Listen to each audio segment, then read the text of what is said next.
مسلم خاتون کا ہندو مرد سے نکاح۔ یہ سلطان خان بنگلور انڈیا سے پوچھتے ہیں، ہمارے ہندوستان میں کئی ساری عورتیں غیر مسلموں کے ساتھ شادی کر کے مرتد ہو رہی ہیں، براہ مہربانی ان کے لیے آپ کوئی پیغام بھیج دیں۔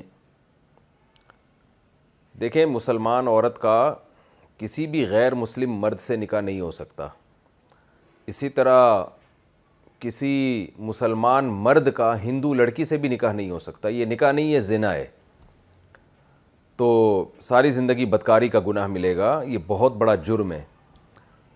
آپ نے پوچھا کہ بعض لڑکیاں اسلام ہی چھوڑ دیتی ہیں۔ دیکھیں، اس کی قدر اس وقت ہوگی جب میدان حشر قائم ہوگا۔ اللہ تعالیٰ نے اپنے ماننے والوں اور نہ ماننے والوں میں بہت فرق رکھا ہے۔ اگر آپ کے پاس کوئی سب سے بڑی دولت ہے نا، سب سے بڑی دولت وہ ایمان کی دولت ہے۔ ایسا نہیں ہے کہ اللہ اپنے ماننے والوں اور نہ ماننے والوں کو سب کو ایک جیسا مقام دے دے، سب مر کے مٹی ہو کے ختم ہو جائیں۔ قرآن میں سورہ قلم میں اللہ تعالیٰ کیا فرماتے ہیں؟ ام نجعل المسلمین کالفجار، کیا تم یہ سمجھتے ہو کہ جو لوگ اسلام لائے، جو فرما بردار بن کے رہے، ہم ان کو فاسق فاجر جیسا مقام دے دیں گے؟ جن لوگوں کا یہ خیال ہے کہ ہم مر کے مٹی ہو کے ختم ہو جاتے ہیں، اس کا مطلب یہ ہوا کہ آپ خدا کو مانیں نہ مانیں ایک ہی بات ہے، رزلٹ سب کا ایک ہی جیسا ہے۔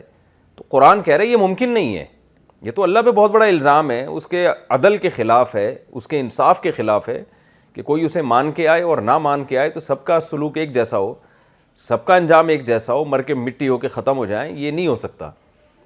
تو جو لوگ بھی ایمان سے پیچھے ہٹ رہے ہیں، چھوڑ رہے ہیں ایمان، لبرلزم سے متاثر ہو کر، آج دنیا کی مادی ترقی سے متاثر ہو کر، غیر مسلموں کی دنیاوی ترقی سے متاثر ہو کر، تو کل وہ بہت شدید پچھتائیں گے۔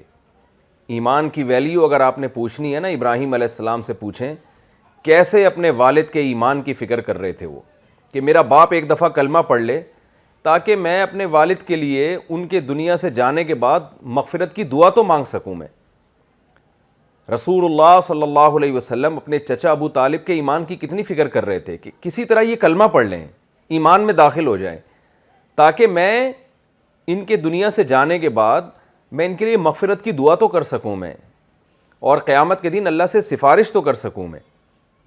لیکن ان کو بھی ایمان نصیب نہیں ہوا، کس قدر غمزدہ ہوئے رسول اللہ صلی اللہ علیہ وسلم۔ تو ایمان کی قدر آپ نبی سے پوچھیں کہ اپنے والدین کے ایمان کی کیسی فکر کی انہوں نے۔ ہمیں فری میں ایمان مل گیا ہے، اس کی قدر نہیں ہے۔ اور قرآن کہہ رہا ہے کہ لا یغررک تقلب الذین کفروا فی البلاد، جو لوگ اللہ کے منکر ہیں ان کا زمین میں گھومنا پھرنا، لائف کو انجوائے کرنا، ترقی کرنا، یہ ترقی تمہیں دھوکے میں نہ ڈال دے۔ متاع قلیل، یہ دنیا تھوڑے سے دنوں کا سامان ہے، تھوڑے سے دنوں کا۔ کتنی بھی ترقی کر لیں آپ قارون سے زیادہ دولت نہیں کما سکتے، آپ فرعون سے زیادہ پاورفل حکومت نہیں بنا سکتے، دونوں کا انجام ختم، موت ہے۔ تو جتنا بھی آپ آگے نکل جائیں، بالآخر جانا قبر میں ہی ہے۔ تو اس لیے اپنے ایمان کی حفاظت کریں۔ سب سے بڑی دولت آپ کے پاس اگر کوئی ہے تو وہ ایمان ہے۔ اسی وجہ سے قرآن اہل ایمان کو حکم دیتا ہے کہ یوں دعا مانگا کرو، ربنا لا تزغ قلوبنا بعد اذ ہدیتنا وہب لنا من لدنک رحمہ انک انت الوہاب۔ اے ہمارے رب، ایک دفعہ جب تو نے ہمیں ایمان کی دولت دے دی ہے تو ہمارے دلوں کو ایمان سے پھیریے گا نہیں، ہمیں موت تک اس ایمان پہ قائم رکھ، اور اپنی طرف سے ہمیں خصوصی رحمت بھی دے۔ تو یہ پیغمبروں کی دعائیں اور اہل ایمان کی دعائیں قرآن مجید ذکر کرتا ہے۔ میرے پاس ایک ایکٹر کا فون آیا، بہت برائیوں میں پڑ گئی تھی وہ، اس نے مجھے بتایا کہ میں اتنی برائیوں میں گئی ہوں لیکن میں نے اسلام کو نہیں چھوڑا۔ اسلام کو نہیں، اسلام کا مطلب یہ ہے کہ ٹھیک ہے پریکٹیکل لائف میں اسلام کو فالو نہیں کیا، جو کہ غلط کیا، کرنا چاہیے اسلام کو فالو، لیکن اس نے کہا میرے ساتھ کی جتنی ایکٹر تھیں وہ اسلام چھوڑ چکی ہیں، میں یہ سوچ کر اسلام پہ قائم ہوں کہ میرے پاس سوائے ایمان کے کوئی دولت نہیں بچی ہے، تو میں اسلام سے پیچھے نہیں ہٹ سکتی، میں اسلام کا کبھی مذاق نہیں اڑاتی۔ تو یہ بہت بڑی دولت ہے۔ مسلمان جو ایمان کی حالت میں دنیا سے گیا، گناہوں کی سزا کھانے کے بعد بالآخر ایک دن جہنم کی آگ سے نکلے گا۔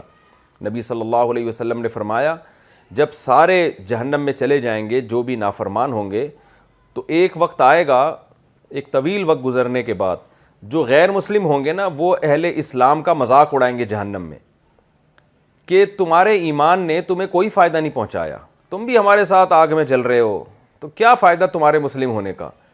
نبی صلی اللہ علیہ وسلم نے فرمایا جب یہ غیر مسلم اہل ایمان کو طعنہ دیں گے نا کہ تم تو خدا کو مانتے تھے، کلمہ پڑھتے تھے نبی کا، تو کیا ہوا، تمہارا اور ہمارا انجام تو سیم ہی ہے، برائیوں کی وجہ سے وہ مسلمان جہنم میں جل رہے ہوں گے، جو ان کی بدعمالیاں ہوں گی۔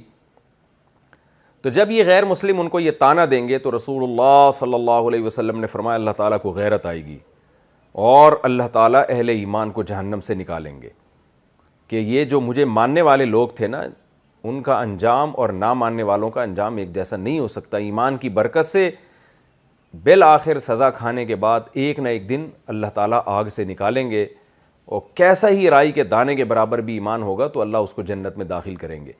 تو اس لیے اپنے ایمان کو بچا کے دنیا سے جائیں۔ ہمارے ایک استاذ کا میں واقعہ بھی سناتا ہوں، انہوں نے بتایا کہ میرے والد صاحب کا جب انتقال ہوا تو میں بہت زیادہ غمزدہ رہتا تھا، تو کسی طرح تسلی نہیں ہو رہی تھی۔ تو انہوں نے بتایا کہ مجھے خواب میں حضرت مفتی تقی عثمانی صاحب خواب میں آئے، انہوں نے مجھے ایک رقعہ دیا۔ وہ رقعہ، وہ پرچہ میں نے کھولا تو اس پرچے کے اندر ایک اور پرچہ تھا، وہ میں نے کھولا اس کے اندر ایک اور پرچہ، تو ایسے پرچوں پہ پرچے نکلتے جا رہے تھے۔ آخر میں ایک پیپر آیا، اس پہ لکھا ہوا تھا کہ اس زمانے میں ایمان پر موت ہو جانا یہ اللہ کی بہت بڑی نعمت ہے۔ کہہ رہے مجھے تسلی ہوئی کہ الحمدللہ میرے والد اسلام میں ایمان پر فوت ہوئے ہیں، تو اس جملے سے مجھے تسلی ہوئی کہ کوئی بات نہیں، دنیا سے سب نے جانا ہے، والد صاحب بھی چلے گئے، اس پہ شکر ادا کرنا چاہیے کہ ایمان کے ساتھ دنیا سے گئے۔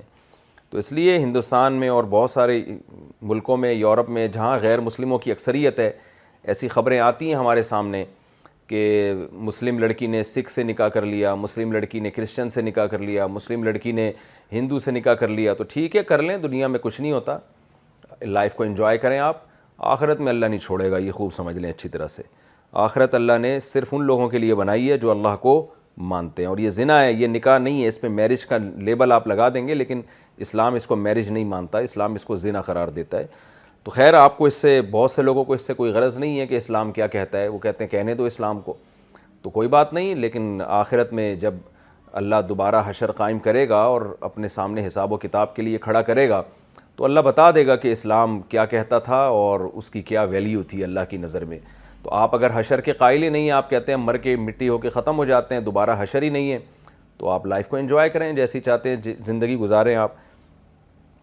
تو لیکن قرآن بار بار قسمیں اٹھا کے کہہ رہے ہیں کہ میں زندہ کروں گا۔ جس خدا نے پانی سے انسان کو بنایا وہ خدا اس بات پر قدرت رکھتا ہے کہ اس مٹی کو ریورس گیئر لگا کے دوبارہ انسان بنا کے اپنے سامنے کھڑا کر دے۔